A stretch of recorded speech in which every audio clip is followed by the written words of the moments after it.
सभी कृष्ण प्रेमियों को जय श्री कृष्ण। राधे राधे।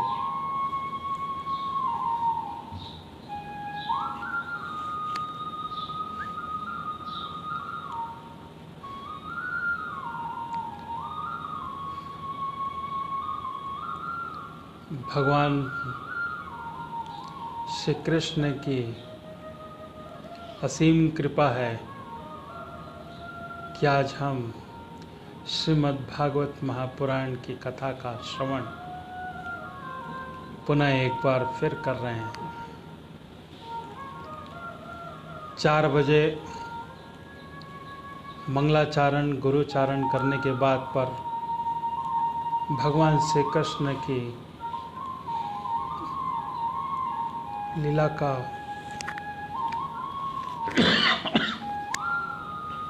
रसपान करेंगे।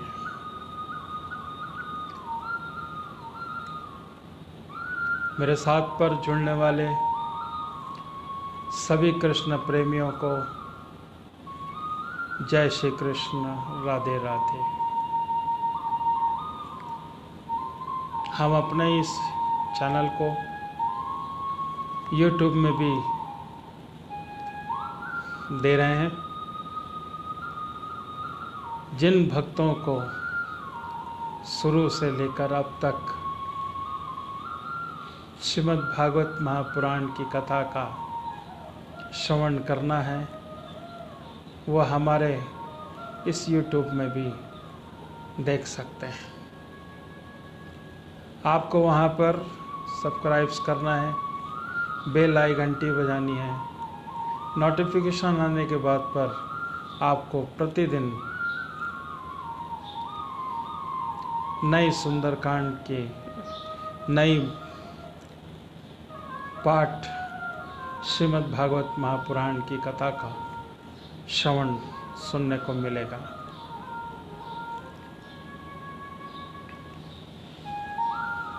आज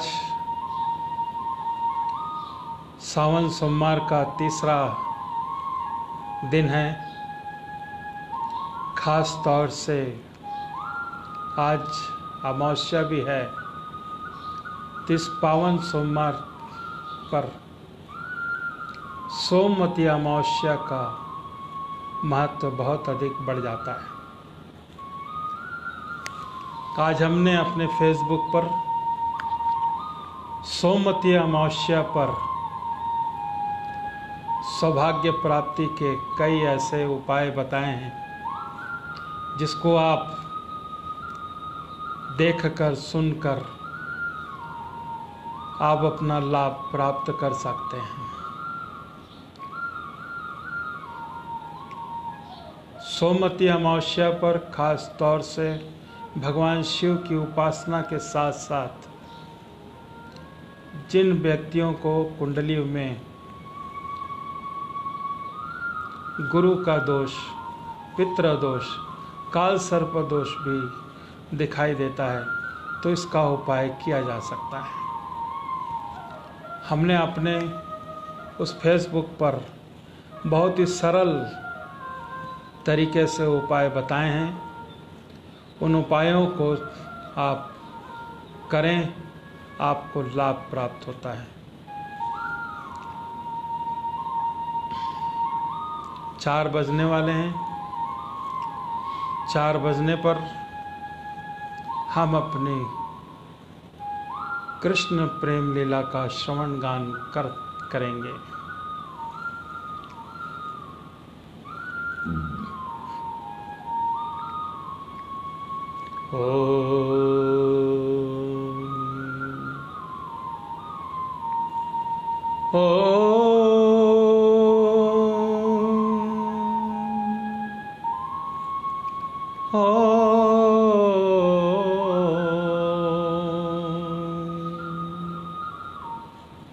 हरि ओम, हरि ओम, हरि ओम, हरि ओम, हरि ओम, हरि ओम। मेरे साथ पर जुड़ने वाले सभी कृष्ण प्रेमियों को जय श्री कृष्ण, राधे राधे।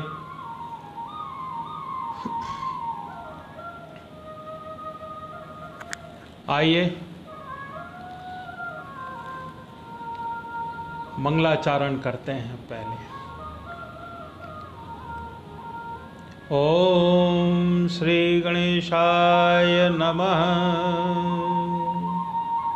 ओम नमो नारायण भगवते वासुदेवाय। ओम श्री कृष्णाय नमः। ओम श्री राधा कृष्णाय नमः। ओम श्री पितृदेवताय नमः।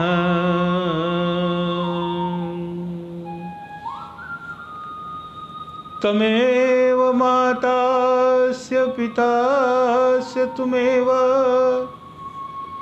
त्वमेव बन्धु सखास्तुमेव,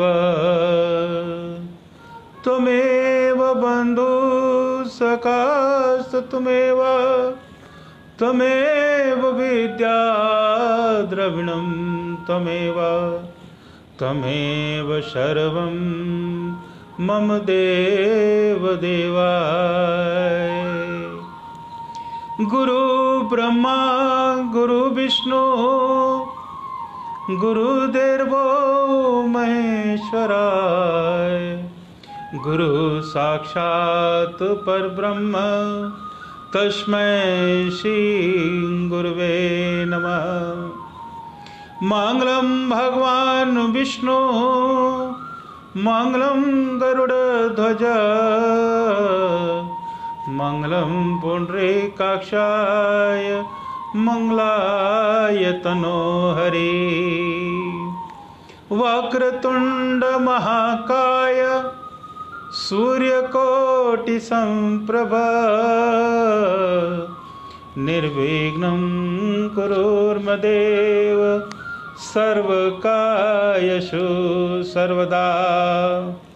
एकदन्तो महाबुद्धि सर्वेषु गणनायक सर्वसिद्धकरो देवा गौरीपुत्र विनायक। सिन्दूरवर्णं द्विभुजं गणेशं लंबोदरं पद्मदले निविष्टं ब्रह्मादिदेव्य परिसेव्यमानं सिद्धं युतं तं प्रणमामि देवम्। कर्पूरगौरं करुणावतारं संसारसारं भुजगेन्द्रहारं सदा वसन्तं हृदयारविन्दे भवं भवानी सहितं नमामि। भवं भवानी सहितं नमामि। ॐ शान्ताकारं भुजगशयनं पद्मनाभं सुरेशं विश्वाधारं गगनसदृशं मेघवर्णं सुभाग्यं लक्ष्मीकान्तं कमलनयनं योगनविरधानगम्यं वन्दे विष्णुं भवहरं सर्वलोकैकनाथम्। ॐ नमो नारायण भगवते वासुदेवाय। ॐ नमो नारायण भगवते वासुदेवाय। बोलो श्री लक्ष्मी नारायण भगवान की जय। बोलो श्री नारायण भगवान की जय। बोलो श्री राधा कृष्ण भगवान की जय। बोलो श्री हनुमंत लाल की जय। बोलो श्री पितृ देवताय की जय। बोलो उमापते हर हर महादेव।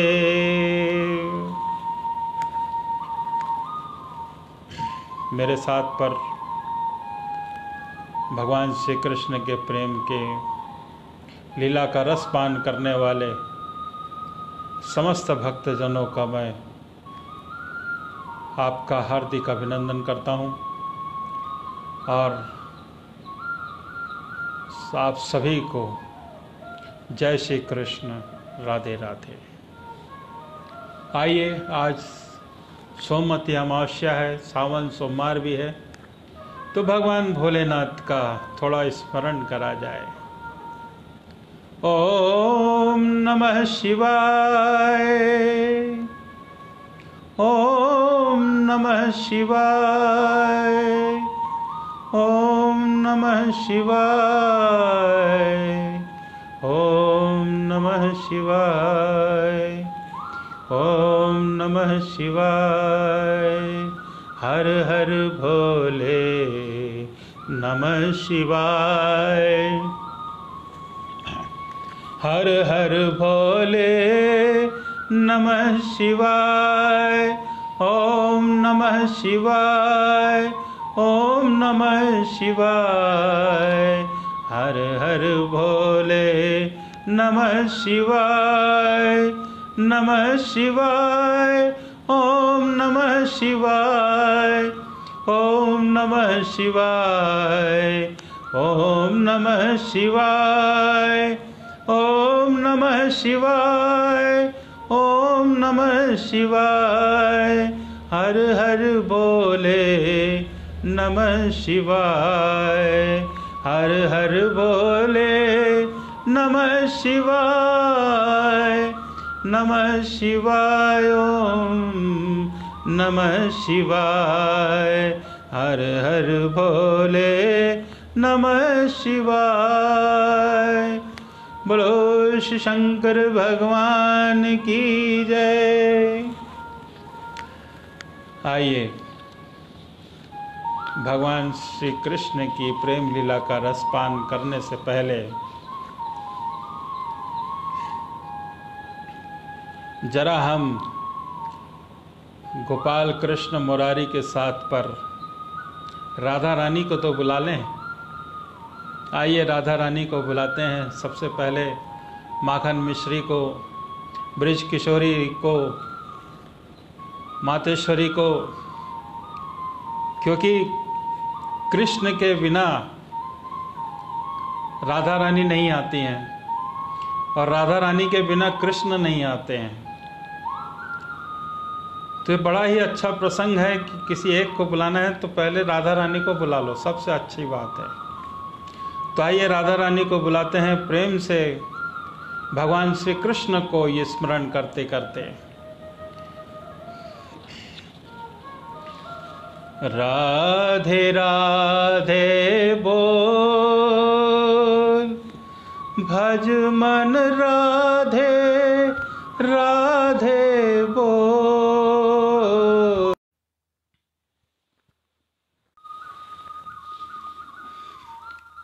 लाइट अभी यहाँ पर कमज़ोर हो गई है। चलिए, कोई बात नहीं, राधा रानी को बुलाते हैं, कृष्ण जी को बुलाते हैं।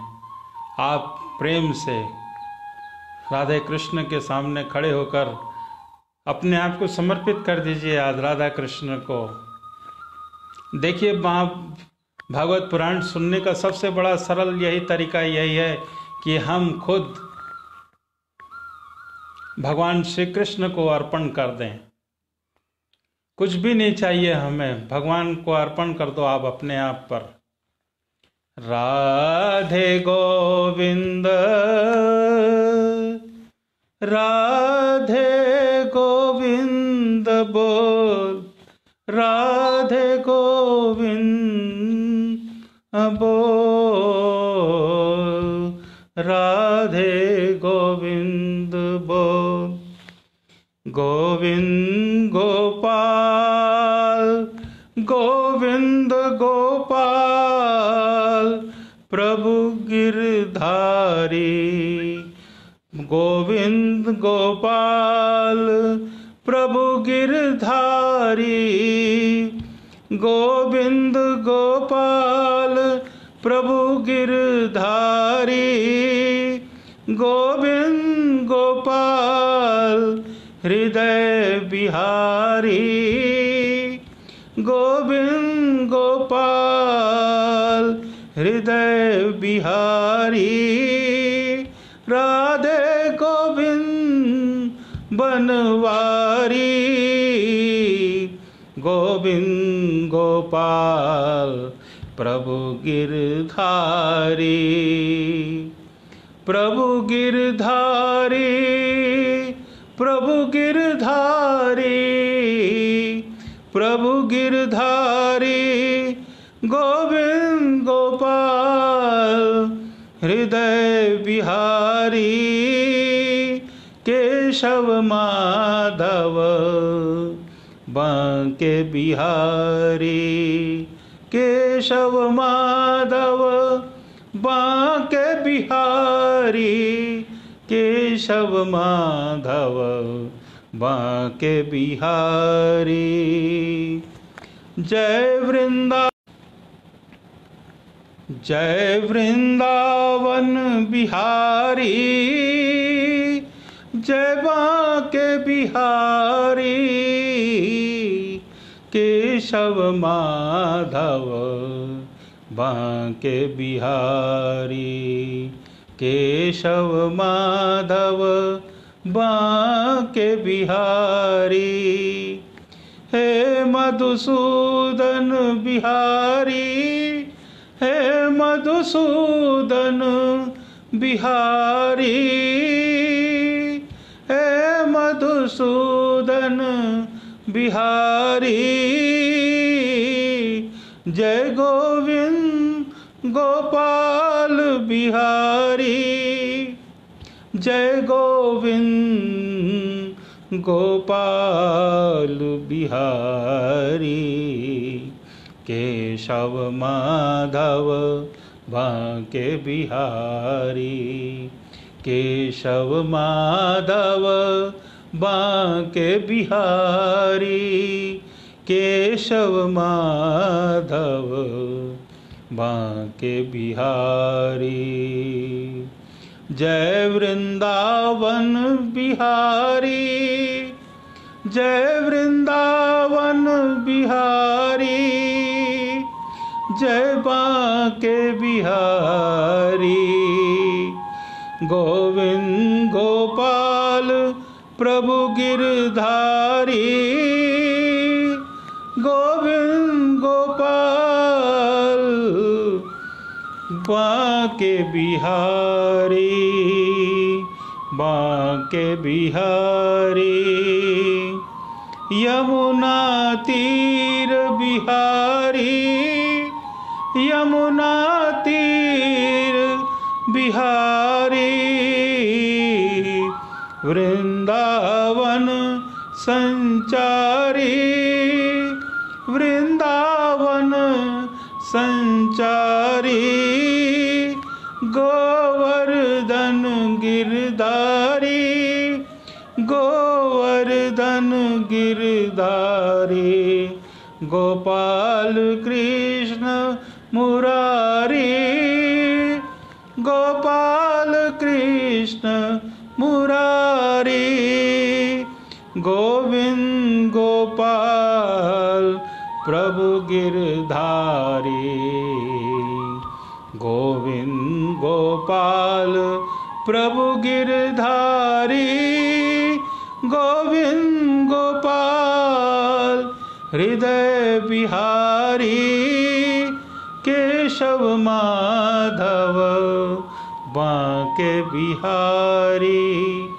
केशव माधव बांके बिहारी केशव माधव बांके बिहारी मेरे राधा रमण गिरधारी मेरे राधा रमण गिरधारी गिरधारी श्याम बनवारी गिरधारी श्याम बनवारी गोविंद गोपाल प्रभु गिरधारी गोविंद गोपाल प्रभु गिरधारी गोविंद गोपाल हृदय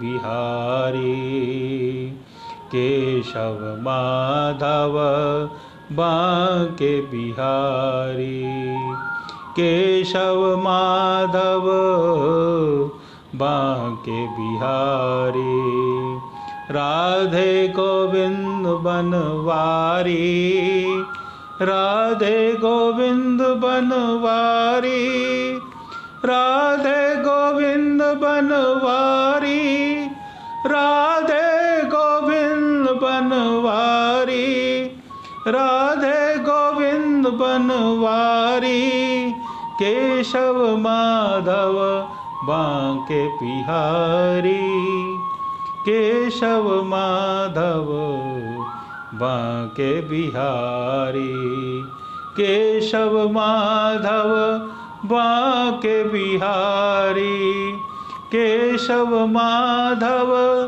बांके बिहारी राधे गोविंद बनवारी राधे गोविंद बनवारी राधे गोविंद बनवारी राधे गोविंद बनवारी बोलो श्री बांके बिहारी लाल की जय बोलो श्री वृंदावन बिहारी लाल की जय बोलो जय जय श्री राधे राधे। अब हम श्रीमद् भागवत महापुराण की कथा का श्रवण कर रहे हैं। इसके पहले मेरे साथ में जुड़ने वाले सभी कृष्ण प्रेमियों को जय श्री कृष्ण, राधे राधे। आप अपने ग्रुप पे शेयर ज़रूर करें, कमेंट्स करें राधे राधे लिखकर। यूट्यूब में भी दे रहे हैं, इसलिए अधिक से अधिक लोगों को जोड़ने का प्रयास करें। राधे राधे राधे राधे। आइए पाठ का श्रवण करते हैं। मैत्रेय जी कहते हैं, विदुर जी, ध्रुव जी ने प्रजापति शिशु कुमार के पुत्री भ्रमी के साथ विवाह किया। उससे उनके कल्प और वत्सर नाम के 2 पुत्र हुए। महाबली ध्रुव की दूसरी स्त्री वायुपुत्री इला थी। उनके उत्कल नाम से एक पुत्र और एक कन्या रथ का जन्म हुआ। उत्तम का अभी विवाह नहीं हुआ था। एक दिन शिकार खेलते समय उसे हिमालय पर्वत पर एक बलवान यक्ष ने मार डाला। उसके साथ उसकी माता भी परलोक सिधार गई। ध्रुव के जब भाई के मारे जाने पर समाचार सुना तो वह क्रोध और शोक और उद्वेग से भरकर एक विजयप्रद रथ पर सवार होकर यक्षों के देश में जा पहुँचे। उन्होंने उत्तर दिशा में जाकर हिमालय की घाटी में यक्षों से भरी हुई अलकापुरी में देखी। उनमें अनेकों भूत प्रेत, भूत पिशाच, रुद्रानुचर रहते थे।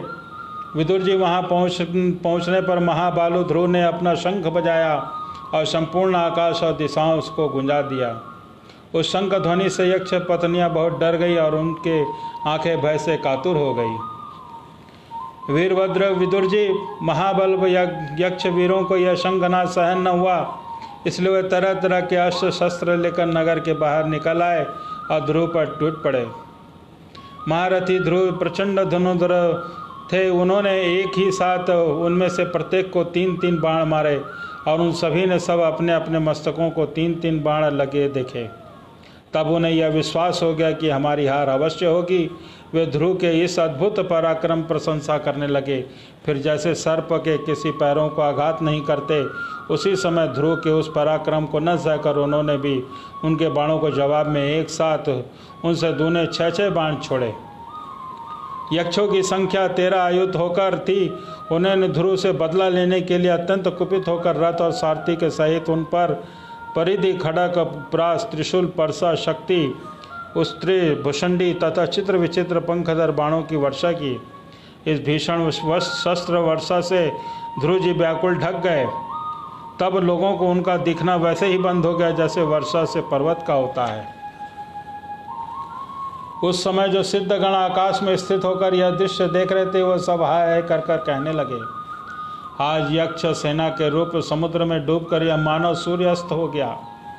यह यक्ष अपनी विजय की घोषणा करते हुए युद्ध क्षेत्र में सिंह की तरह गरजने लगे और इसी बीच ध्रुव जी का रथ एकाएक वैसा ही प्रकट हो गया जैसे कोहरे से भगवान सूर्य निकल जाते हैं।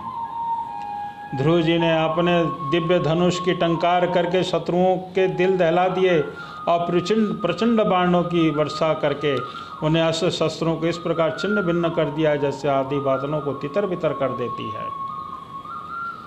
उनसे धनुष के छूटे हुए तीर और यक्ष राक्षसों के कवचों को भेद कर इस प्रकार उनके शरीर में घुस गए जैसे इंद्र के छोड़े हुए वज्र पर्वतों के प्रवेश कर गए थे। विदुर जी महाराज ध्रुव के बाणों से कटे हुए यक्षों के सुंदर कमल कुंडल मस्तकों से, सुनहरी ताल वृक्ष के समान जांघों से, वलय विभूषित बाहु से, हार भुंजत मुकुट बहुमूल्य पगड़ियों से पटी हुई वह वीरों के मन को लुभाने वाली समर भूमि बड़ी शोभा पा रही थी। जो यक्ष किसी प्रकार के जीवित बचे हुए क्षत्रिय परवर विदुर जी के ध्रुव जी के बाणों से प्राय अंग भंग छिन्न भिन्न हो जाने के कारण युद्ध कीड़ा से सिंह से परास्त हुए गजराज के समान मैदान छोड़कर भाग गए। न श्रेष्ठ ध्रुव जी ने देखा कि उस विस्फित रणभूमि में एक भी शत्रु अस्त्र शस्त्र लिए उनके सामने नहीं है, तो उनकी इच्छा अलकापुरी देखने की हुई, किंतु वे पुरी के भीतर नहीं गए। वे मायावी क्या करना चाहते हैं इस बात का मनुष्य तो पता नहीं लग सकता। सारथी से इस प्रकार कहकर वे उस विचित्र रथ में बैठे रहे और शत्रु के नवीन आक्रमण की आशंका से सावधान हो गए। इतने में ही उन्होंने समुद्र की गर्जना के समान आंधी का भीषण शब्द सुनाई दिया तथा दिशाओं में उठती हुई धूल भी दिखाई दी। एक क्षण में ही सारा आकाश मेघमाला से घिर गया। सब और भयंकर गड़गड़ाहट के साथ बिजली चमकने लगी और निष्पाप विदुर जी उस बादलों से खून, खप, पीप, निष्ठा, मूत्र और चर्बी की वर्षा होने लगी और ध्रुव जी के आगे आकाश से बहुत से धड़ गिरने लगे। फिर आकाश में एक पर्वत दिखाई दिया। सभी दिशाओं में पत्थरों की वर्षा के साथ गदा, परदी, तलवार और मुसल गिरने लगे। उन्होंने देखा कि बहुत से सर्प वज्र की तरह फुफकार मारते हुए रोषपूर्ण नेत्रों से आग की चिंगारियां उगलते आ रहे हैं। झुंड के झुंड मतवाले हाथी, सिंह, बाघ भी दौड़े चले आ रहे हैं। प्रलय काल के समान भयंकर समुद्र अपनी उताल तरंगों से पृथ्वी को सब ओर से डुबाता हुआ बड़ी भीषण गर्जना के साथ उसकी ओर बढ़ रहा है। क्रूर स्वभाव और असुरों से आपकी असुरी माया से ऐसे ही बहुत से कौतुक दिखलाए जिससे कायरों के मन कांप जा सकते हैं। ध्रुव जी के असुरों ने अपनी दुस्तर माया फैलाई है, यह सुनकर वहाँ मुनियों ने आकर उनके लिए कुछ मंगल कामना करी। मुनियों ने कहा कि उत्तान पादन नंदन ध्रुव, शरणागत भय भंजन शंख पाणी भगवान नारायण तुम्हारे शत्रुओं का संहार करें। भगवान का तो नाम ही ऐसा है जिससे सुनने और कीर्तन करने से मात्र मनुष्य दुस्तर मृत्यु के मुख से अनायास ही बच जाता है। बोलो श्री नारायण भगवान की जय। श्री मैत्रेय जी कहते हैं कि विदुर जी ऋषियों का कैसा कथन सुनकर महाराज ध्रुव ने आचमन कर श्री नारायण के बनाए हुए नारायण शस्त्र को अपने धनुष पर चढ़ाया। उस बाण के चढ़ाते ही यक्षों द्वारा रची हुई नाना प्रकार की माया उसी क्षण नष्ट हो गई। जिस प्रकार ज्ञान का उदय होने पर यज्ञावती क्लेश नष्ट हो जाते हैं। ऋषिवर नारायण के द्वारा आविष्कृत उस अस्त्र को धनुष पर चढ़ाते उस राजहंस से पक्ष और सोने के फल वाले बाण तीखे निकले और जिस प्रकार मयूर केशावरोह करते हुए वन में घुस जाते हैं, उसी प्रकार भयानक साए साए शब्द करते हुए वे शत्रु की सेना में घुस गए। उन तीखी धार वाले बाणों ने शत्रुओं को बेचैन कर दिया। तब उस समय रंगनाथन में अनेकों यक्षों के अत्यंत कुपित होकर अपने अस्त्र संभालते हुए जिस प्रकार गरुड़ के छेदने से बड़े बड़े सर्प फन उठाकर उनकी ओर दौड़ते हैं, उसी प्रकार से इधर उधर से ध्रुव जी पर टूट पड़े। उनके सामने आते देख ध्रुव जी ने अपने बाणों पर उनकी भुजाएं, जांघें, कंधे और उदर आदि अंग प्रत्यंग छिन्न भिन्न करके उन्हें सर्वलोक भेज दिया। इसके उधर रेता मुनिगण सूर्यमंडल का भेदन करके जाते हैं। तब उनके पितामह स्वयंभू मनु ने देखा कि विचित्र रथ पर चढ़े हुए ध्रुव अनेक निरपराध यक्षों को मार रहे हैं, तो उन्हें उन पर बहुत दया आई। वे बहुत से ऋषियों को साथ लेकर वहां आए और अपने पौत्र ध्रुव को समझाने लगे। मनु जी ने कहा कि बेटा बस अधिक क्रोध करना ठीक नहीं है, यह पापी नरक का द्वार है।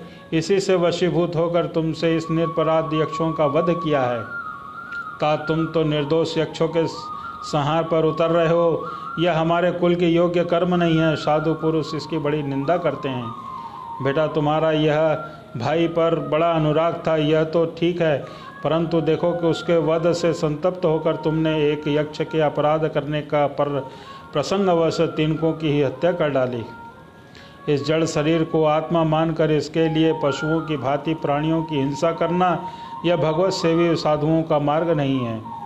प्रभु की आराधना करना बड़ा कठिन है, परंतु तुमने तो लड़कपन में ही संपूर्ण भूतों के आश्रय स्थान श्री हरि के सर्वभूतानाम भाव से आराधना करके उनका परम पद प्राप्त कर लिया है।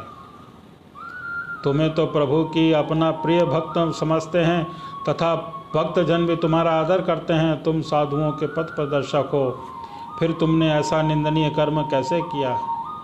सर्वात्मा श्री हरि ने अपने से ही बड़े पुरुषों के प्रति सहनशीलता, छोटों के प्रति दया, बराबर वालों के साथ मित्रता, समस्त जीवों के साथ समता का बर्ताव करने से ही प्रसन्न होते हैं। और प्रभु के प्रसन्न हो जाने पर प्राकृत गुण और उनके कार्य रूप लिंग शरीर से छूटकर परमात्मा स्वरूप ब्रह्म पद प्राप्त कर लेता है। बेटा ध्रुव देहादि के रूप में परिणित हुए पंचभूतों से स्त्री पुरुष का आविर्भाव होता है और उसके पारस्परिक समागम से दूसरे स्त्री पुरुष उत्पन्न होते हैं। ध्रुव इस प्रकार भगवान की माया से सत्वादि गुणों से न्यूनता अधिक होने से जैसे ही भूतों द्वारा शरीरों की रचना होती है, वैसे ही उनकी स्थिति और प्रलय भी होते हैं। पुरुष श्रेष्ठ निर्गुण परमात्मा तो इनमें केवल निमित्त मात्र है। उनके अक्षय से यह यज्ञ का कार्य कारणात्मक जगत उसी से भ्रमण करता रहता है, जैसे चुंबक के आश्रय से लोहा होता है। काल शक्ति के द्वारा क्रमशः सत्वादि गुणों में क्षोभ होने से नीलामय भगवान की शक्ति भी सृष्टि आदि के रूप में विभक्त हो जाती है। अतः भगवान अकर्ता होकर भी जगत की रचना करते हैं और संहार करने वाले न होकर भी इसका संहार करते हैं। सचमुच उन अनंत प्रभु की लीला सर्वथा अचिंतनीय है। ध्रुव वे काल स्वरूप अपव्यय परमात्मा ही स्वयं अनगिनत होकर भी जगत का अंत करने वाले हैं तथा अनादि होकर भी सबके आदि करता हैं। वही एक जीव से दूसरे जीव को उत्पन्न कर संसार की सृष्टि करते हैं तथा मृत्यु के द्वारा मारने वाले को भी भगवान मरवा कर उनका संहार करते हैं। वे काल भगवान संपूर्ण सृष्टि के समान रूप से अनुप्रविष्ट हैं। उनका न तो कोई मित्र पक्ष है न ही शत्रु पक्ष है। जैसे वायु के चलने पर धूल उनके साथ साथ उड़ती है, उसी प्रकार समस्त जीव अपने अपने कर्मों के अधीन होकर काल की गति का अनुसरण करते हैं, अपने अपने कर्मानुसार सुख दुख का फल भोगते हैं। सर्वसमर्थ श्री हरि कर्म बंधन से बंधे हुए जीव की आयु की वृद्धि और क्षय का विधान करते हैं, परंतु वे स्वयं इस दोनों से रहित और अपने स्वरूप में स्थित हैं। राजन ने परमात्मा को ही सीमांकन लोग कर्म वाचक स्वभाव वैश्विक कामावली काल ज्योतिष देव और काम शास्त्री काम कहते हैं। वे किसी भी इंद्रिय और प्रमाण के विषय नहीं हैं।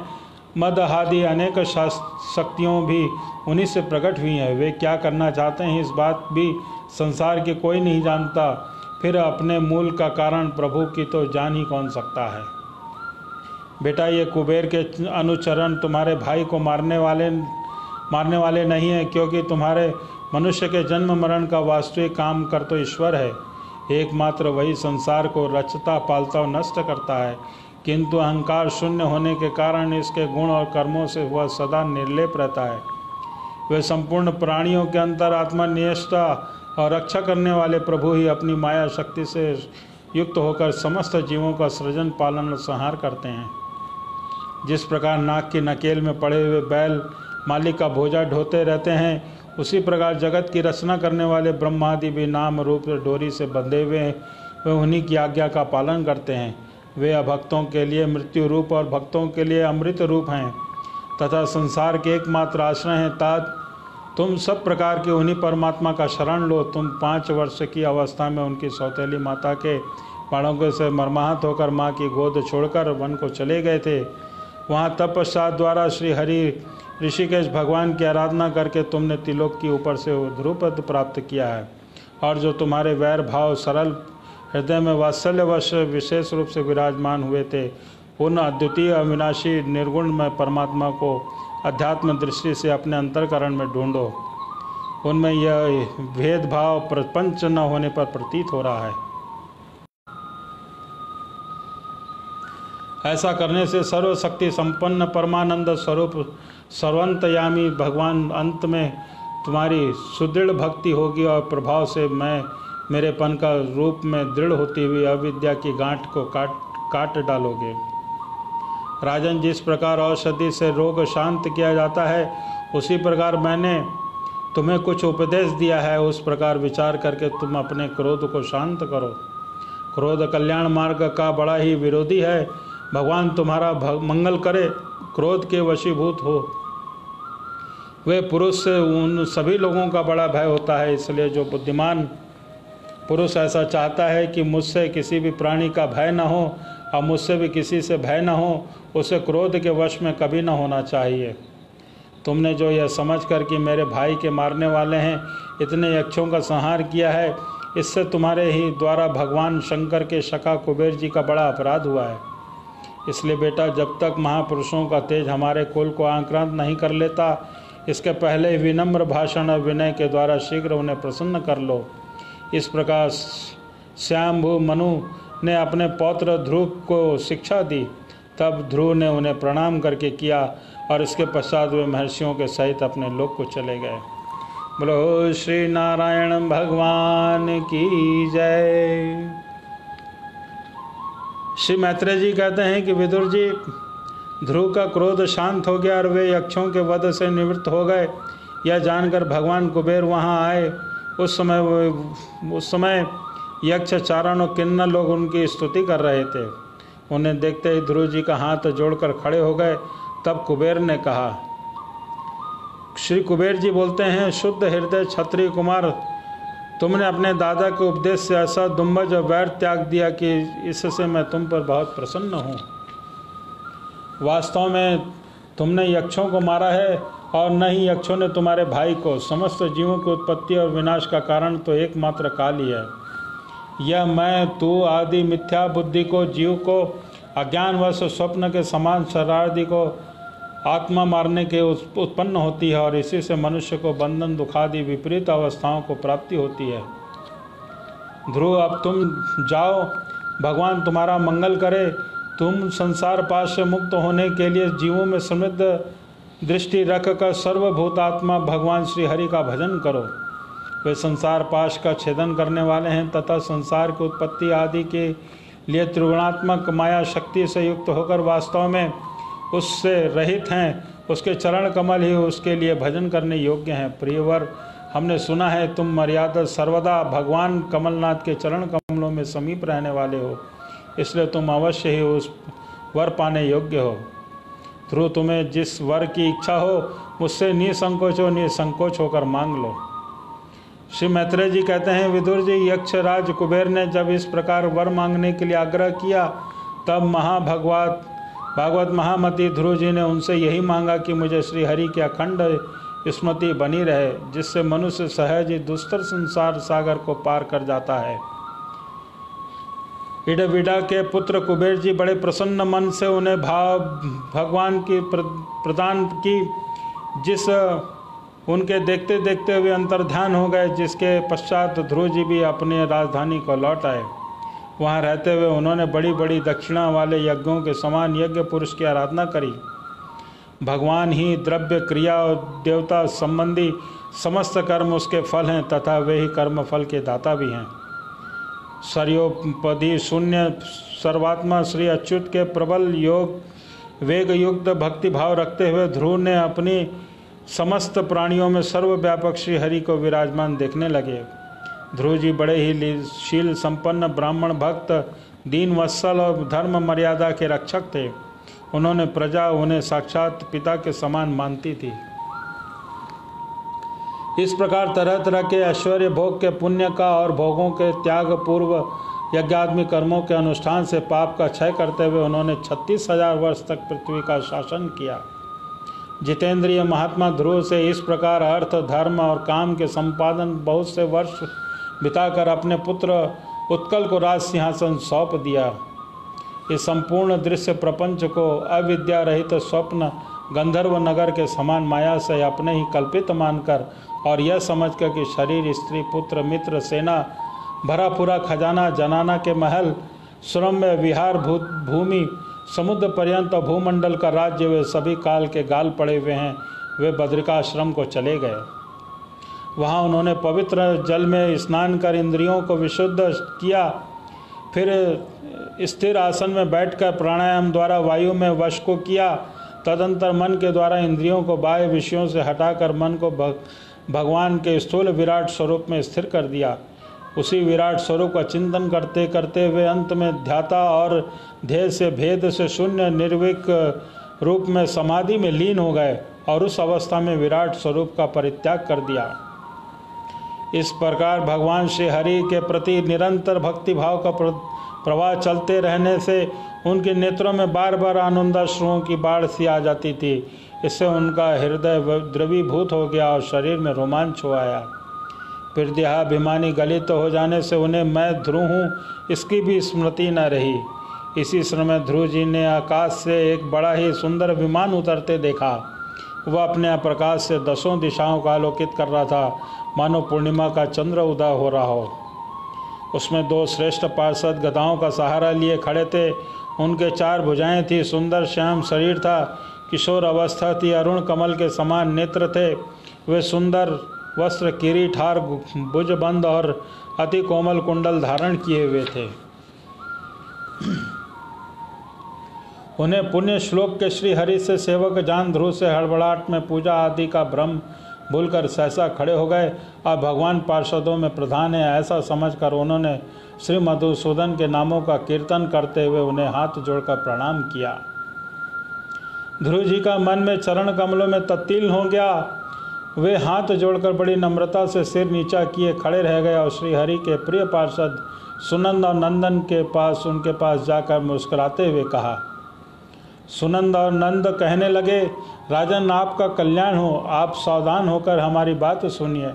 हमारे 5 वर्ष की अवस्था से ही तपस्या करके सर्वेश्वर भगवान को प्रसन्न किया है। अब हम उन्हीं निखल जिज्ञासा सर्वपाणी भगवान विष्णु के सेवक हैं और आपको भगवान के धाम ले जाने के लिए यहाँ आए हैं। आपने अपनी भक्ति से प्रभाव से विष्णु लोक का अधिकार प्राप्त किया है और जो औरों के लिए बड़ा दुर्लभ है। परम ज्ञानी सप्तर्षि भी वहाँ नहीं पहुँच सके। वे नीचों से केवल उसे देखते रहते हैं और सूर्य और चंद्रमा आदि ग्रह, नक्षत्र एवं तारागण भी उसकी प्रतीक्षणा करते हैं। चलिए आप में विष्णु धाम में निवास कीजिए। प्रियवर, आज तक आपके पूर्वज और भाई कोई भी उस पद पर नहीं पहुंच सके। भगवान विष्णु का वह परम धाम सारे संसार का वंदनीय है। आप वहां चलकर विराजमान हो। आयुष्मान वह श्रेष्ठ विमान पुण्य श्लोक शिखामणि श्री हरि के लिए आपके लिए ही भेजा है, आप इस पर चढ़ने योग्य हैं। श्री मैत्रेय जी कहते हैं कि भगवान के प्रमुख पार्षदों ने यह अमृत वचन सुनकर परम भागवत ध्रुव जी ने स्नान किया, फिर संध्या वंदनादि नित्य कर्म से निवृत्त हो मांगलिक अलंकार आदि ग्रहण किए। बद्रिकाश्रम में रहने वाले मुनियों को प्रणाम करके उनका आशीर्वाद लिया। इसके बाद उस श्रेष्ठ विमान की पूजा प्रतीक्षणा की और पार्षदों को प्रणाम कर स्वर्ण के समान क्रांतिवान और दिव्य रूप धारण कर उस पर चढ़ने को तैयार हो गए। इतने में ही ध्रुव जी ने देखा कि काल मूर्तिमान होकर उनके सामने खड़ा है। तब वे मृत्यु के सिर पर पैर रखकर उस समय अद्भुत विमान पर चढ़ गए। उस समय आकाश में दुर्बंधी मृदंग और ढोल आदि ढाल बजने लगे। श्रेष्ठ गंधर्व गान करने लगे और फूलों की वर्षा होने लगी। विमान पर बैठकर ध्रुव जी ज्यों ही भगवान के धाम को जाने के लिए तैयार हुए, त्यों ही उन्होंने अपनी माता सुनीति का स्मरण हो आया। वे सोचने लगी कि क्या मैं बेचारी माता को छोड़कर अकेला ही दुर्लभ वैकुंठ धाम को जाऊंगा। नंद और सुनंद के ध्रुव के हृदय की बात जानकर उन्हें दिखलाया कि देवी सुनीति आगे आगे दूसरे विमान पर जा रही हैं। उन्होंने क्रमशः सूर्य आदि सभी ग्रह देखे। मार्ग में जहाँ तहाँ विमानों पर बैठे हुए देवता उनकी प्रशंसा करते हुए फूलों की वर्षा करते जाते थे। उस दिव्य विमान पर बैठकर ध्रुव जी ने त्रिलोकी की पार सप्तर्षि मंडल में ऊपर भगवान विष्णु के नित्य धाम पहुँचे। इस प्रकार उन्होंने अविचल गति की प्राप्ति की। यह दिव्य धाम अनेक प्रकार के प्रकाश से प्रकाशित है। इसी से प्रकाश से तीनों लोक प्रकाशित हैं। इसमें जीव पर निर्दयता करने वाले पुरुष नहीं जा सकते। यहाँ तो उन्हीं की पहुँच होती है जो दिन रात प्राणियों के कल्याण के लिए शुभ कर्म करते हैं, जो शांत समदर्शी शुद्ध और सब प्राणियों की प्रसन्नता रखने वाले हैं। भगवत भक्तों को अपना एकमात्र सच्चा सुखद मानते हैं। ऐसे लोग सुगमता से ही भगवत को प्राप्त कर लेते हैं। इस प्रकार उत्तानपाद के पुत्र भगवत परायण श्री ध्रुव जी तीनों लोकों में ऊपर उसके निर्मल चूड़ामणि के समान विराजमान हुए। कुंदन नंदन जिस प्रकार दाएं चलने के समान खंबे के चारों ओर बैल घूमते हैं, उसी प्रकार यह गंभीर वेग वाला ज्योति चक्र उस अविनाशी लोक के कारण निरंतर घूमता रहता है। उसकी महिमा देखकर देवर्षि नारद प्रचौताओं को यज्ञशाला में वीणा बजाकर ये तीन लोक गाए थे। नारद जी ने कहा था, इसमें संदेह नहीं कि प्रतिपारणा सुनीति के पुत्र ध्रुव ने तपस्या द्वारा अद्भुत शक्ति संचय करके जो गति पाई है, उन्हें भागवत धर्मों की आलोचना करके भी वेदवाणी की मुनिगण भी नहीं पा सकते। फिर राजाओं की तो बात ही क्या। और वे इस 5 वर्ष की अवस्था में सौतेली माता के बाणों से मर्माहत होकर दुखी हृदय से वन में चले गए और मेरे उपदेश के अनुसार आचरण करके उन अजय प्रभु को जीत लिया, जो केवल अपने भक्तों के गुणों से वश हो जाते हैं। ध्रुव जी ने तो 5-6 वर्ष की अवस्था में कुछ दिनों से तपस्या से ही भगवान को प्रसन्न करके उनका परम पद प्राप्त कर लिया, किंतु उनके अधिकृत किए हुए पद को भूमंडल पर कोई दूसरा क्षत्रिय क्या वर्षों तक तपस्या करके भी पा सकता है। श्री मैत्रेय जी कहते हैं कि विदुर जी, तुमने मुझसे उदार नीति ध्रुव जी की चरित्र में विषय में पूछा था, सो मैंने तुम्हें वह पूरा सुना दिया। साधुजन इस चरित्र की बड़ी प्रशंसा करते हैं। वह धन यश और आयु की बुद्धि करने वाला परम पवित्र अत्यंत मंगलमय है और इसके स्वर्ग अविनाशी पद की प्राप्ति हो सकती है। यह देवस्य प्राप्ति कराने वाला बड़ा ही प्रशंसनीय समस्त पापों का नाश करने वाला है। भगवत भक्त ध्रुव के इस पवित्र चरित्र को जो श्रद्धापूर्वक बार बार सुनते हैं, उन्हें भगवान की भक्ति प्राप्त होती है और उनके सभी दुखों का नाश हो जाता है। इसे श्रवण करने वाले शिलादि गुणों की प्राप्ति होती है। जो महत्व चाहते हैं उन्हें महत्व की प्राप्ति करने वाला स्थान मिलता है। जो तेज चाहते हैं उन्हें तेज प्राप्त होता है। मनुष्यों का मान बढ़ता है। पवित्र कीर्ति ध्रुव जी के इस महान चरित्र का प्रातः और सायंकाल ब्राह्मणादि द्विजादियों के समाज में एकाग्र चित्त से कीर्तन करना चाहिए। भगवान के परम पवित्र चरणों की शरण में रहने वाले जो पुरुष इस निष्काम भाव से पूर्णिमा का अमावस्या, द्वादशी, श्रवण नक्षत्र, तिथि 6 व्यातिपात, संक्रांति अथवा रविवार के दिन श्रद्धालु पुरुषों को सुनाता है, वह स्वयं अपने आत्मा में संतुष्ट रहने वाला और सिद्ध पुरुष हो जाता है। यह साक्षात भगवत विषय अमृतमय ज्ञान है। जो लोग भगवत मार्ग में मर्म से अनिभिज्ञ हैं उन्हें कोई उसे प्रदान करता है। उस दीन वत्सल कृपालु पुरुष पर देवता अनुग्रह करते हैं। श्री ध्रुव जी कर्म सर्वज्ञ प्रसिद्ध और परम पवित्र हैं। वे अपनी बाल्यावस्था में माता के घर और खिलौनों का मोह छोड़कर श्री विष्णु भगवान की शरण में चले गए थे। कुरुनंदन, उनका यह पवित्र चरित्र मैंने तुम्हें सुना दिया। बोलो श्री नारायण भगवान की जय। बोलो भगवान ध्रुव की जय। श्री सूत जी कहते हैं, शौनक जी श्री मैत्री जी के मुनि के मुख से ध्रुव के विष्णु पद पर आरूढ़ होने का वृतांत सुनकर विदुर जी के हृदय में भगवान की विष्णु की भक्ति का उद्रेक आया और फिर मैत्रेय जी से प्रश्न आरंभ किया।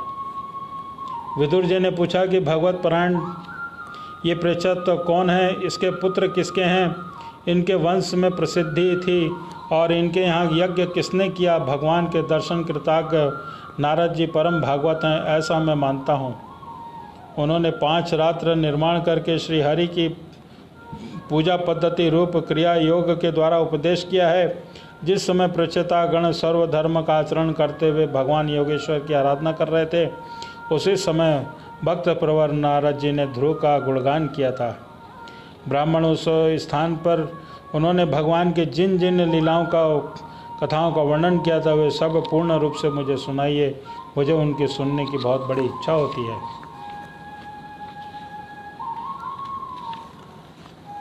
श्री मैत्रेय जी ने कहा कि विदुर जी महाराज, ध्रुव के वंश चले जाने पर उनके पुत्र उत्कल ने अपने पिता के सार्वभौम वैभव राज सिंहासन को अस्वीकार कर दिया। वह जन्म से ही शांत चित्त, आसक्ति शून्य और समदर्शी था तथा संपूर्ण लोगों को अपनी आत्मा में अपनी आत्मा को संपूर्ण लोकों में स्थित देखता था। उसके अंतर्करण का वासना रूप मल अखंड योगिनी से भरा भस्म हो गया, इसलिए वह अपनी आत्मा को विशुद्ध बोध रस में के साथ अभिन्न आनंदमय और सर्वत्र प्राप्त देखता था। सब प्रकार से भेद से रहित प्रशांत ब्रह्म को ही वह अपना स्वरूप समझता था तथा आत्मा से ही भिन्न नहीं देखता था। वह ज्ञानियों से रास्ते आदि स्थानों के बिना लपट की आग के समान मूर्ख, अंधा, बहरा, पागल और गूंगा सा प्रतीत होता था। वास्तव में ऐसा नहीं था, इसलिए कुल के बड़े बड़े मंत्रियों से उसे मूर्ख पागल समझकर उसे छोटे भाई भूमिपुत्र का वत्सर को राजा बनाया। वत्सर की प्रेयसी भार्या स्वर्थीर्थी के गर्भ से पूर्णाल, तिष्म, केतु, ईश, ऊर्ज, वसु, जय नाम के 6 पुत्र हुए। वर्षाणी के प्रभा और दोषा नाम की 2 स्त्रियां थीं। उनमें प्रभा नाम के प्रातः, मध्य दिन और सायं ये 3 पुत्र हुए। दोषा के प्रदोष, निषोध और व्युष्ट ये 3 पुत्र हुए। व्युष्ट ने अपनी भार्या पुष्कराणी से श्वेता नाम का पुत्र उत्पन्न हुआ। उनकी पत्नी आकृति से चक्षु नामक पुत्र हुआ। चक्षु के मनवंतर में यही मनु हुआ। चक्षु मनु की स्त्री नवंडला से पुरु, कुश, रीति, पदुम, सत्यवान, ऋष, अग्निहोष्ट्रम, अतिरात्र, पदुम, शिंबी, उन्मुख ये 12 सत्वगुणी बालक उत्पन्न हुए। इनमें उन्मुख से अपनी पत्नी पुष्पकर्णी से अंग, सुमना, ख्याति, कृत, अंगिरा और गय ये 6 उत्तम पुत्र उत्पन्न हुए। अंग की पत्नी सुनिधा के कूर्म कर्म वेन ने जन्म दिया। इसकी दुष्टांसा से उग्निक होकर राजर्षि अंग छोड़कर चले गए। प्यारे विदुर जी, मुनियों के वाक्य वज्र के समान अमोघ होते हैं। उन्होंने कुपित होकर वेन को शाप दिया और वह मर गया। तब कोई राजा न रहने के कारण लोक में लुटेरों के द्वारा प्रजा को बहुत कष्ट होने लगा। यह देखकर उन्होंने वेन की दाहिनी भुजा का मंथन किया और जिसने भगवान विष्णु के अंशावतार आदि सम्राट महाराज पृथु प्रकट हो गए। विदुर जी ने पूछा कि भगवान महाराज, अंग तो बड़े शील संपन्न, साधु स्वभाव, ब्राह्मण भक्त और महात्मा थे। उनके वेग जैसा दुष्ट पुत्र कैसे हुआ, जिसके कारण दुखी होकर उन्हें नगर छोड़ना पड़ा। राजदंडधारी में वेन का भी ऐसा क्या अपराध था जो धर्म के मनुष्यों ने उनके प्रति शांत रूप ब्रह्मांड का प्रयोग किया। प्रजा का कर्तव्य है कि वह प्रजा पालन राजा के कोई पाप बन जाए तो भी उसका तिरस्कार न करे क्योंकि वह अपने प्रभाव से 8 लोकपालों के तेज को धारण करता है। आप भूत भविष्य की बातें जानने वाले सर्वश्रेष्ठ हैं, इसलिए आप मुझे सुनीता के पुत्र वेन की सब कारतूसें सुनाइए। मैं आपका श्रद्धालु भक्त हूँ।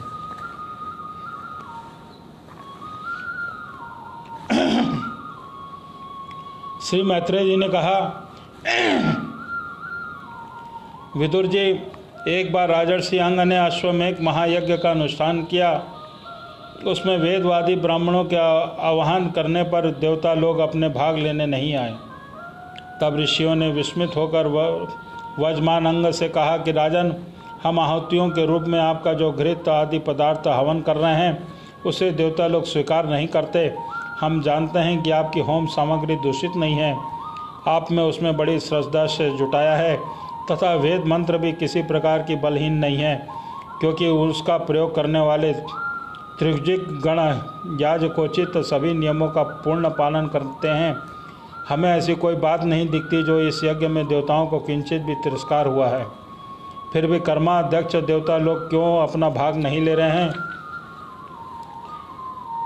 श्री मैत्रेय जी कहते हैं कि ऋषियों की बात सुनकर यजमान अंग बहुत उदास हुए। तब उन्होंने याचकों की अनुमति से मौन तोड़कर सदस्यों से पूछा, सदस्यों, देवता लोग आह्वान करने पर भी यज्ञ में नहीं आ रहे हैं और न सोम पात्र ग्रहण कर रहे हैं। अब आप बताइए कि मुझसे क्या अपराध हुआ है? सदस्यों ने कहा कि राजन, इस समय जन्म से ही आप में तनिक भी अपराध नहीं हुआ है। हाँ, पूर्व जन्म का एक अपराध अवश्य हुआ है, जिसके कारण आप ऐसे सर्वगुण संपन्न होने पर भी पुत्रहीन हुए हैं। आपका कल्याण हो, इसलिए पहले आप सुपुत्र प्राप्त करने के लिए कोई उपाय कीजिए। यदि आप पुत्र की कामना यज्ञ करेंगे तो भाग्यवान यज्ञेश्वर आपको अवश्य पुत्र प्रदान करेंगे। जब संतान के लिए साक्षात यज्ञ पुरुष श्री हरि का आह्वान किया जाएगा, तब देवता लोग स्वयं ही अपना अपना यज्ञ भार ग्रहण कर लेंगे। भक्त जिस जिस वस्तु की इच्छा करता है, श्री हरि उसे वही वही प्रदान करते हैं। उनकी जिस प्रकार आराधना की जाती है, उसी प्रकार उपासक को फल मिलता है। इसी प्रकार राजा की अंग को पुत्र प्राप्ति कराने का निश्चय कर ऋषियों ने पशु में यज्ञ पुरुष के रहने वाले श्री विष्णु भगवान के पूजन के लिए पुडाश नामक चरु समर्पण किया। अग्नि में आहुति डालते ही अग्नि कुंड से सोने का हार शुभ वस्त्रों से विभूषित एक पुरुष प्रकट हुआ। वे एक स्वर्ण पात्र में सिद्ध खीर लिए प्रकट हुए। उदार बुद्धि राजा ने अंग में याचकों की अनुमति से अपने अंजलि में वह खीर ले ली और उसे स्वयं सूंघ कर प्रसन्नतापूर्वक अपनी पत्नी को दे दिया। पुत्रहीना रानी ने वह पुत्री प्रदायनी खीर को खाकर अपने पति के सहवास से गर्भ धारण किया। उससे यथासंभव उसके एक पुत्र हुआ। वह बालक बाल्यावस्था से ये अधर्म के वंश में उत्पन्न हुए अपने नाना मृत्यु के अनुगामी था, इसलिए वह अधार्मिक ही हुआ। वह दुष्ट वेन धनुष बाण चढ़ाकर वन में जाता और व्याध के समान बेचारे भूले भाले हारिणों को हत्या करता और उसे देखते ही पूर्वासी लोग वेन आया है कहकर पुकारते उठते। वह ऐसा क्रूर निर्दयी था कि उसमें मैदान में खेलते खेलते अपनी बराबरी के बालकों को पशु भांति बलात् मार डालता। वैन की ऐसी दुष्टि प्रकृति देखकर महाराज अंग ने तरह तरह की सुधारने की चेष्टा की, परंतु वे उसे सुमार्ग में लाने का समर्थ प्रयास न कर सके। उन्होंने बड़ा ही दुख प्राप्त हुआ। जिन गृहस्थों के पुत्र नहीं, उन्होंने अवश्य पूर्व जन्म में श्री हरि की आराधना की होगी। इसी से उन्हें कुपुत करतूसों से प्राप्त होने वाले असह्य क्लेश नहीं सहने पड़ते। जिसकी करनी, जिसकी माता पिता का सारा सुयश मिट्टी में मिल जाए, उन्हें अधर्म का भागी होना पड़े, जिससे विरोध हो जाए, कभी छूटने न चिंता मोल लेनी पड़े, घर के दुखदायी भी हो जाए, ऐसे नाम मात्र की संतान के लिए कौन समझदार पुरुष ललचाएगा। वह तो आत्मा के लिए एक प्रकार का मोह बंध ही है। मैं तो सपूत की अपेक्षा कपूत भी बड़ा अच्छा समझता हूँ, क्योंकि सपूत को छोड़ने में बड़ा क्लेश होता है। कपूत को घर में नरक बना देता है, इसलिए उससे सहज ही छुटकारा हो जाता है। इस प्रकार सोचते सोचते महाराज अंग को रात में नींद नहीं, उसका चित्त स्थित गृहस्थी से विरक्त हो गया। वे आधी रात के समय बिछौनी से उठे और उस वैन की माता नींद में बेसुध थी। राजा ने उसका सबका मोह छोड़ दिया और उसी समय किसी की मालूम न हो इस प्रकार चुपचाप हुआ उस महान ऐश्वर्य भरे राजमहल से निकलकर वन को चले गए। महाराज विरक्त होकर घर से निकल गए। यह जानकर सभी प्रजाजन, पुरोहित, मंत्री, शुद्धिगण अत्यंत शोकाकुल होकर पृथ्वी पर उनकी खोज करने लगे। ठीक वैसे ही जैसे योग का यथार्थ यशस्व जानने वाले पुरुष अपने हृदय में छिपे हुए भगवान को बाहर खोजते हैं। अब उन्हें अपने स्वामी का कहीं पता न लगा। तब वे निराश होकर नगर को लौट आए और वहाँ से मुनिजन एकत्र हुए और यथावत प्रणाम करके उन्होंने आंखों में आंसू भरकर महाराज के न मिलने का वृतांत सुनाया। बोलो श्री नारायण भगवान की जय।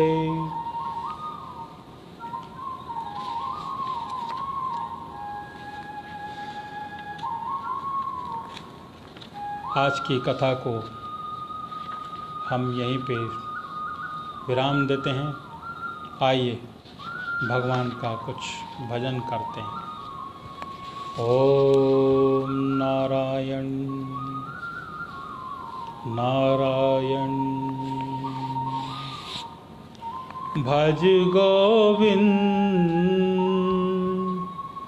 भज गोविंद गोविंद गोपाला भज गोविंद गोविंद गोपाला श्री कृष्ण कन्हैया श्री कृष्ण कन्हैया मोरे नंद लाला भज गोविंद गोविंद गोपाला भज गोविंद गोविंद गोपाला श्री कृष्ण कन्हैया मोरे नंद लाला मोरे नंद लाला मोरे नंद लाला भज गोविंद गोविंद गोपाला भज गोविंद गोविंद गोपाला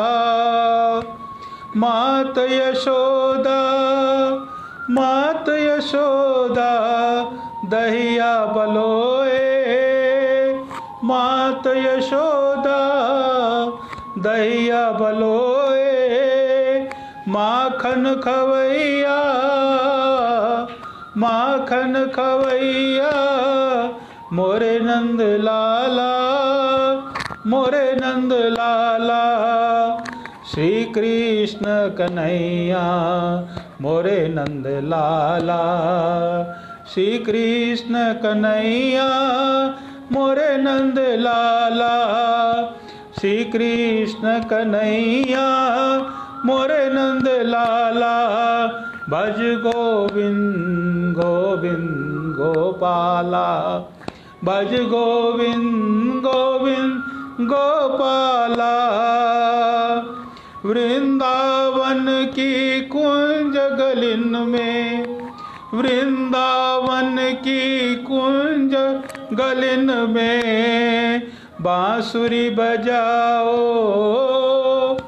बांसुरी बजाओ मोरे नंद लाला बांसुरी बजाओ मोरे नंद लाला श्री कृष्ण कन्हैया मोरे नंद लाला श्री कृष्ण कन्हैया मोरे नंद लाला श्री कृष्ण कन्हैया मोरे नंद लाला श्री कृष्ण कन्हैया मोरे नंद लाला भज गोविंद गोविंद गोपाला भज गोविंद गोविंद गोपाला यमुना के तीरे तीरे यमुना के तीरे तीरे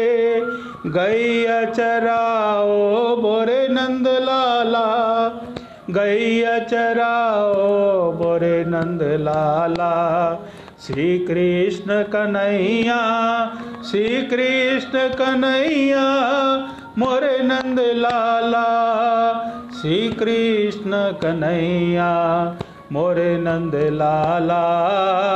भज गोविंद गोविंद गोपाला, भज गोविंद गोविंद गोपाला, भज गोविंद गोविंद गोपाला।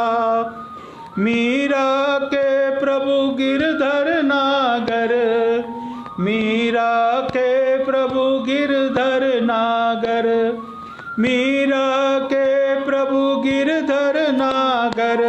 शरण में राखो, शरण में राखो हमें नंद लाला, हमें नंद लाला। श्री कृष्ण कन्हैया, श्री कृष्ण कन्हैया मोरे नंद लाला, श्री कृष्ण कन्हैया मोरे नंद लाला। भज गोविंद गोविंद गोपाला, भज गोविंद गोविंद गोपाला। श्री कृष्ण कन्हैया मोरे नंद लाला, श्री कृष्ण कन्हैया मोरे नंद लाला। भज गोविंद गोविंद गोपाला, भज गोविंद गोविंद गोपाला, भज गोविंद गोविंद गोपाला।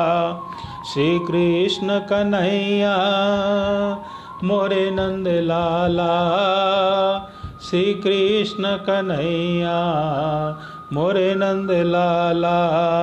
भज गोविंद गोविंद गोपाला, भज गोविंद गोविंद गोपाला। बोलो श्री वृंदावन बिहारी लाल की जय, बोलो श्री बांके बिहारी लाल की जय, बोलो श्री राधा कृष्ण भगवान की जय, बोलो जय जय श्री राधे राधे। बोलो श्रीमद् भागवत महापुराण की जय। आज की कथा को अब हम यहीं पे विराम देते हैं। कल शाम को 4 बजे पुनः श्रीमद् भागवत महापुराण की कथा का, कृष्ण लीला का गान करेंगे। तब तक के लिए आप सभी कृष्ण प्रेमियों को जय श्री कृष्ण, राधे राधे।